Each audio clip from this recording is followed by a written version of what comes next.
அஸ்ஸலாமு அலைக்கும். இதோட உம்ரா பயணத்தோட 116வது பாட்டு. இன்ஷா அல்லாஹ் இதுக்கு முன்னாடியே நான் வந்து என்னென்ன பார்த்தனோ அதெல்லாம் போட்டிருக்கேன். முடிஞ்சால் நீங்களும் பாருங்கள். இதோட கண்டினியூவேஷனே இருக்குது. எங்களுக்கு இங்கே ஒரு மியூசியம் கூப்பிட்டு போனாங்க.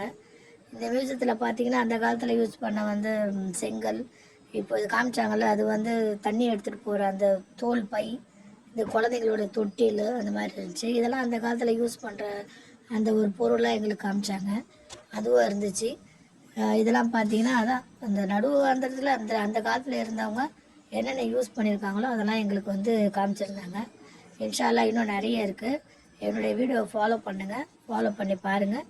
இன்ஷா அல்லாஹ் இதோட கண்டினியூவேஷன் அடுத்த பாட்டில் பார்க்கலாம். அஸ்ஸலாமு அலைக்கும்.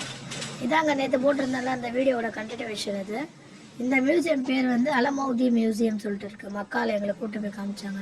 இது என்னென்னு பார்த்தீங்கன்னா எல்லாமே இந்த இரும்பு கொள்ளருங்க வந்து அதை அந்த நெருப்பை மூட்டி அதில் செய்கிற இந்த இன்ஸ்ட்ருமெண்ட், அதாவது அந்த கத்தி அதெல்லாம் செய்கிறது, இதெல்லாம் இருந்தது. இது பார்த்திங்கன்னா ரொம்ப ஓல்டுன்னு சொல்ல முடியாது. அதுக்கப்புறமா நம்மளே இதை பார்த்துருக்கோம், நம்ம வயசுக்கே நம்ம இதை பார்த்துருக்கோம். அதுவும் இங்கே இருந்துச்சு. இன்னும் நிறைய இருக்குது அதில் பார்க்குறதுக்கு. இது அந்த காலத்தில் இந்த விண்மில் மாதிரி இருக்குது அதுக்கப்புறம் வந்து இந்த சின்ன மோட்டர் மாதிரி இதெல்லாம், அந்த எடைக்கல், இந்த சுத்தி, அதெல்லாம் அவங்க யூஸ் பண்ணதெல்லாம் வந்து அங்கேயே வச்சுருந்தாங்க, காட்சி பொருளாக வச்சுருந்தாங்க. அதை நாங்கள் பார்த்தோம். இது இன்னும் நிறைய இருக்குது. இது பின்னாடி ஜெயிலாம் வரும் அதில். இன்ஷா அல்லாஹ் அதை நான் அடுத்தடுத்த வீடியோவில் உங்களுக்கு காமிக்கிறேன். நீங்களும் போனீங்கன்னா அதெல்லாம் நீங்கள் பார்க்கலாம். இன்ஷா அல்லாஹ் அடுத்த வீடியோவில் பார்க்கலாம்.